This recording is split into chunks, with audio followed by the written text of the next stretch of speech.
بسم اللہ الرحمن الرحیم۔ رب سے جڑنے کا سفر۔ وہ بہت پیاری جگہ تھی، مجھے نہیں لگتا کہ وہ اس دنیا میں کہیں ہوگی۔ اوہ واہ، کیا تھا وہاں؟ فاطمہ کی آنکھوں میں چمک مزید بڑھ گئی۔ اس نے مسکراتے ہوئے بتانا شروع کیا۔ وہاں میں نے دیکھا بہت گھنے، بہت زیادہ سرسبز درخت تھے، ان پر بہت ہی سرخ انار لگے ہوئے تھے۔ میں ایک درخت کے پاس جا کر اس انار کو توڑتی ہوں اور اسے چھیل کر کھانے لگتی ہوں تو ایسے لگا جیسے پیچھے سے کوئی آیا ہو۔ کون؟ پتہ نہیں، میں اسے دیکھ نہیں پائی، بس اتنا یاد ہے اس نے کچھ الفاظ کہے تھے عربی میں، جن کے ادا کرتے ہی پوری فضا نور سے بھر گئی تھی۔ بہت ہی پرسکون اور خوشگوار ماحول تھا وہ۔ فاطمہ ہاسپٹل روم کی چھت پر نظریں جماتے ہوئے مسکراتے ہوئے سے بتا رہی تھی، ایسے بتا رہی تھی جیسے دوبارہ اسی جگہ پہنچ چکی ہو۔ اس کے چہرے کی چمک مزید بڑھ گئی تھی۔ کیا الفاظ کہے تھے؟ بینش کو تجسس ہوا۔ کچھ تھا وہ عربی میں، شاید قرآن کی کوئی آیت، مگر مجھے یاد نہیں۔ آخری الفاظ پر وہ اداس ہوئی تھی۔ تم تو مسکرا رہی تھی، کیوں؟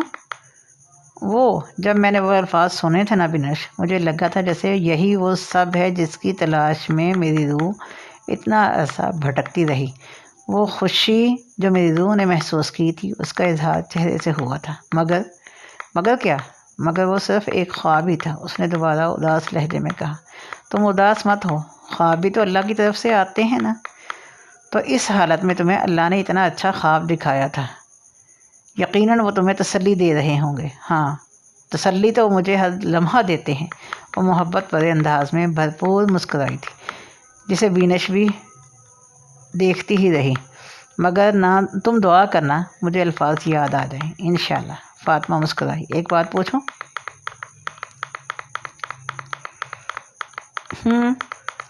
تم اپنے رب سے بہت محبت کرتی ہو؟ بینش نے حسرت سے پوچھا۔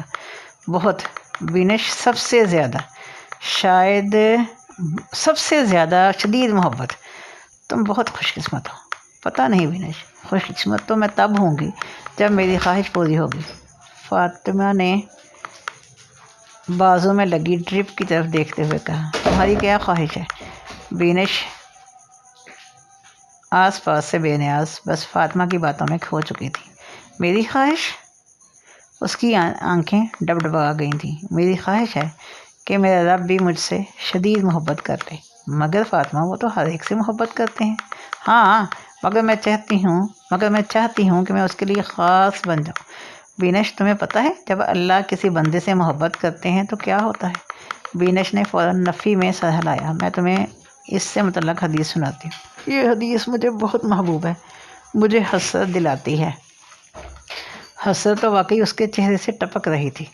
بینش اس کی طرف پورے طور پہ متوجہ تھی۔ رسول اللہ صلی اللہ علیہ وسلم نے فرمایا، جب اللہ تعالیٰ کسی بندے سے محبت کرتا ہے تو جبرائیل علیہ السلام سے فرماتا ہے کہ فلاں شخص سے اے فرشتوں، میں فلاں شخص سے محبت کرتا ہوں، تم بھی اس سے محبت رکھنا۔ چنانچہ جبرائیل علیہ السلام بھی اس سے محبت رکھنے لگتے ہیں۔ پھر جبرائیل علیہ السلام تمام اہل آسمان کو پکار دیتے ہیں کہ اللہ تعالیٰ فلاں شخص سے محبت رکھتا ہے، اس لیے تم سب لوگ اس سے محبت کرو۔ چنانچہ تمام فرشتے، آسمان والے فرشتے اس سے محبت کرنے لگتے ہیں۔ اس کے بعد روئے زمین والے بھی اس کو محبوب سمجھتے ہیں۔ صحیح بخاری حدیث نمبر 3209۔ سبحان اللہ، بینش کے منہ سے بے اختیار نکلا۔ پتہ ہے بینش، میں چاہتی ہوں کہ اللہ تعالیٰ جبرائیل کو بلا کر کہیں کہ میں فاطمہ سے محبت کرتا ہوں۔ اس کی آواز کپکپا رہی تھی۔ حضرت جبرائیل علیہ السلام جو سب سے بڑے فرشتے ہیں، تم جانتی ہو آغاز نبوت کے موقع پر جب رسول اللہ نے انہیں افق پر دیکھا تھا تو ان کے 600 پر تھے۔ وہ خود اتنے بڑے تھے کہ پیچھے سے آسمان بھی نظر نہیں آ رہا تھا۔ کتنی خوش قسمتی ہے اس انسان کی جسے اس کا رب جس سے محبت کرے، اور پھر اپنی اتنی پیاری مخلوق کو بھی اس انسان سے محبت کرنے کا حکم دے۔ بینش دم سادے کھلی آنکھوں سے بس اس کی باتیں سنتی جا رہی تھی۔ ابھی صبح ہی تو اسے اتنے بڑے آپریشن کے بعد ہوش آیا تھا اور اب وہ ایسے باتیں کر رہی تھی جیسے کچھ ہوا ہی نہ ہو۔ اس انسان سے بڑھ کر کون خوش قسمت ہوگا جس سے آسمان کے فرشتے محبت کرتے ہوں۔ تم جانتی ہو آسمان میں کتنے فرشتے ہیں؟ وینش نے نفی میں سر ہلایا۔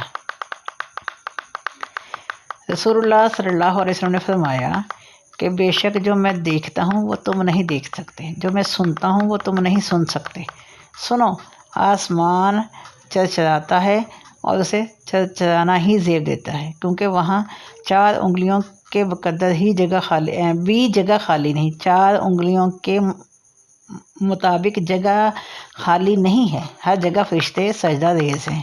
مسند احمد حدیث نمبر 10,258۔ وہ جیسے انسان کو تصور میں لاتے ہوئے اپنے نبی کا فرمان سنا رہی تھی۔ کیا واقعی؟ ہاں، یہاں 100-200 لوگ ہمیں جاننے لگے ہوں تو ہمیں فخر ہونے لگتا ہے۔ ایک بندہ بس محبت کرنے لگے تو ہم اس پر فدا ہونے لگتے ہیں۔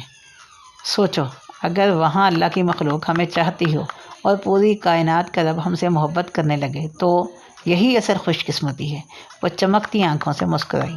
تو فاطمہ، اللہ کی محبت کیسے ملتی ہے؟ وینش نے تجسس سے پوچھا۔ اس کے متعلق بھی ایک بہت پیاری حدیث آتی ہے، سناؤ؟ یہ مت کہنا کہ آج تو فاطمہ شروع ہی ہو گئی ہے، فاطمہ نے کہہ کر لگاتے ہوئے کہا۔ نہیں فاطمہ، بالکل بھی نہیں، مجھے تم سے بہت کچھ سیکھنے کو ملتا ہے۔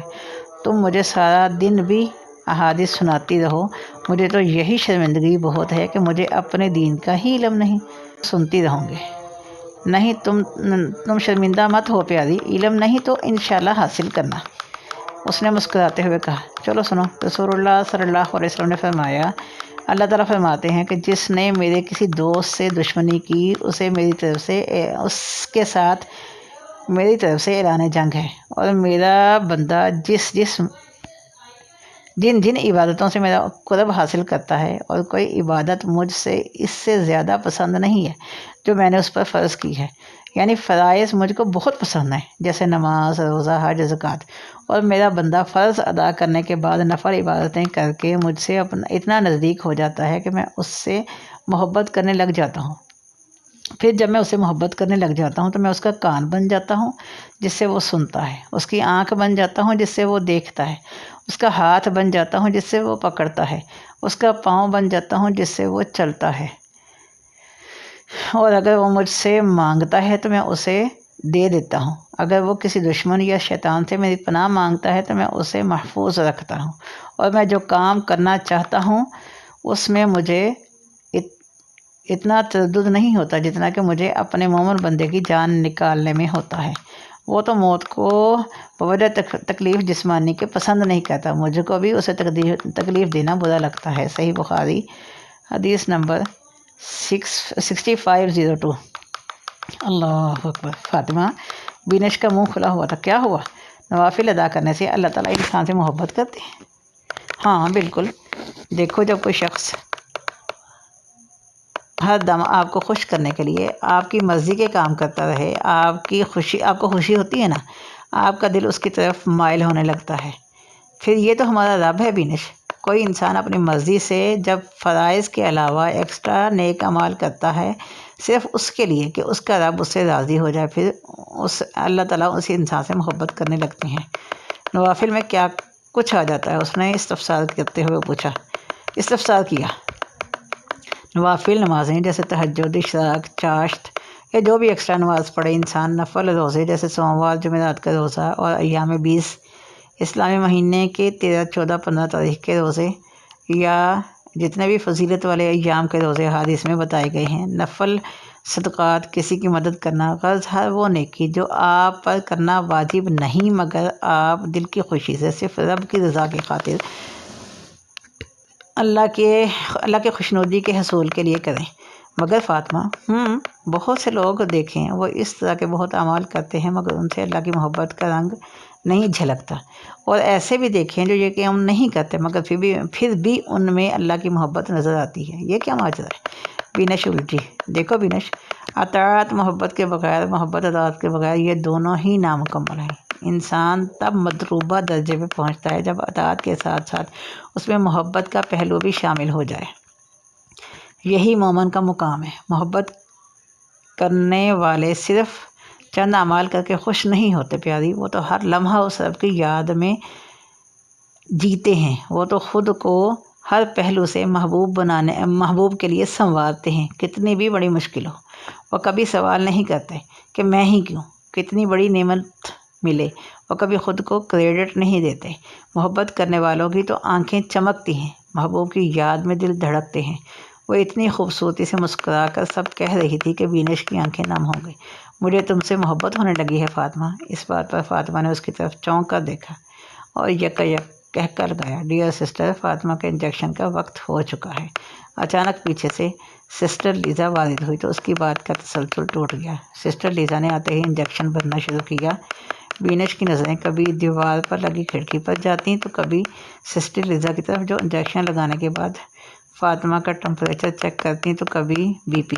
مسز ریان صاحب کے ساتھ مارکیٹ سے کچھ ضروری سامان لینے گئی تھی۔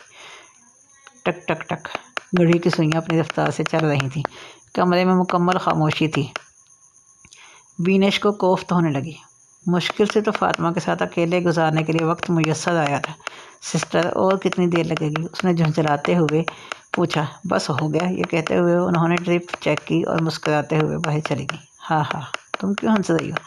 وینش کو فاطمہ کے اس کہکے پر حیرانی ہوئی۔ ہاں، میں تمہارے انداز پر ہنسی، برا نہ ماننا، مذاق نہیں اڑا رہی، بس سارا وقت تم سسٹر لیزا کو ایسے ہی بیزاری سے دیکھ رہی تھی کہ بس اس وقت تو ہنسی کنٹرول کیے رکھی مگر اب بس ہو گئی۔ وہ بھرپور اندازوں میں ہنس رہی تھی۔ اسے دیکھ کر وینش بھی مسکرا دی۔ تمہارا رب تمہیں ایسے ہی ہنستا رکھے، اس نے دل میں اسے دعا دی۔ اچھا چلو تم بتاؤ مجھے کہ اس حدیث کے درمیانی حصے کا کیا مطلب ہے کہ اللہ اس انسان کا کان بن جاتے ہیں، اس آنکھ بن جاتے ہیں، ہاتھ بن جاتے ہیں، کیا انسان کے اندر آ جاتے ہیں اللہ میاں؟ اللہ اکبر، استغفر اللہ، ایسے نہیں ہوتا وینش۔ اس طرح کے صوفیانہ عقائد کی اسلام میں کوئی گنجائش نہیں ہے۔ یہ اللہ کا انسان کے اندر حلول کر جانا وحدت الوجود کا عقیدہ تو کفریہ عقیدہ ہے۔ فاطمہ وینش کی بات پر ایسے چونک کر بولی جیسے اسے کرنٹ لگا ہو۔ اوہ، آئی ایم سوری، مجھے پتہ نہیں تھا۔ اس نے نہ سمجھنے والے انداز میں فاطمہ سے معذرت کی۔ It's okay. دراصل خالق اور مخلوق کو ان کے اپنے مقام پر رکھنا بہت ضروری ہے۔ بہت سے تو لوگ یہ کہتے ہیں کہ اللہ ہر جگہ ہر چیز میں ہے۔ اس کا تو پھر یہ مطلب ہوا کہ وہ پتھر کے بتوں میں بھی موجود ہے جن کو مشرکین پوجتے تھے۔ پھر تو شرک کا وجود نہیں۔ اس سرزمین پر دیکھو، مخلوق کبھی خالق نہیں ہو سکتی، انسان کبھی اللہ یا اللہ کا حصہ نہیں ہو سکتا، حتیٰ کہ رسول اللہ صلی اللہ علیہ وسلم کو بھی اللہ کے نور کا حصہ نہیں کہنا چاہیے۔ قرآن کہتا ہے کہ وہ بشر تھے۔ سورۃ الکہف کی آخری آیت نمبر 110 دیکھ لو بے شک۔ تو پھر اس حدیث کا کیا مطلب ہوا؟ اس کا مطلب یہ ہے کہ جب اللہ کسی انسان سے محبت کرنے لگتے ہیں تو اس کے یہ تمام اعضاء جن کا اس حدیث میں ذکر ہے سب اللہ کی مرضی کے تابع ہو جاتے ہیں، اس کے حکم کے مطابق استعمال ہونے لگتے ہیں۔ انسان نافرمانی اور گناہوں کے کاموں سے بچنے لگتا ہے۔ اللہ انسان کو خود شہوات اور گناہوں سے بچا کر رکھتے ہیں، اس کو چن کر اپنے لیے خالص کر لیتے ہیں، جیسے حضرت یوسف علیہ السلام کو خالص کیا تھا، جیسے انہیں گناہ سے بچا لیا تھا۔ اللہ میاں کہتے ہیں یوں ہی ہوا تاکہ ہم اس سے برائی اور بے حیائی دور کر دیں، بے شک وہ ہمارے چنے ہوئے بندوں میں سے تھا۔ سورہ یوسف آیت نمبر 24۔ پھر ایسے انسان کی ہر دعا قبول کرتے ہیں۔ اس انسان کی تکلیف بھی اللہ کو اچھی نہیں لگتی، اور تو اور اللہ سے اس کی موت کو بھی اس پر آسان کر دیتے ہیں۔ واہ فاطمہ، واہ! وینش کا منہ حیرت سے کھلا کا کھلا رہ گیا۔ کتنا بڑا اثر ہے نا وینش، کتنی بڑی آنر ہے وینش کہ کائنات کا رب اس حقیر انسان سے ایسے محبت کرے، کتنی بڑی سعادت ہے یہ، دنیا کی جنت تو یہ ہے۔ یہ حدیث بہت پیاری ہے فاطمہ۔ وینش کی آنکھیں نم ہو گئی، اور میری سب سے فیورٹ ہے، الحمدللہ کثیرا، اللہم انی اسألک حبک وحب من یحبک۔ اے اللہ، میں آپ سے آپ کی محبت کا سوال کرتی ہوں اور اس شخص کی محبت کا جو آپ سے محبت کرتا ہو۔ فاطمہ نے دعا مانگتے ہوئے آنکھیں بند کر لیں۔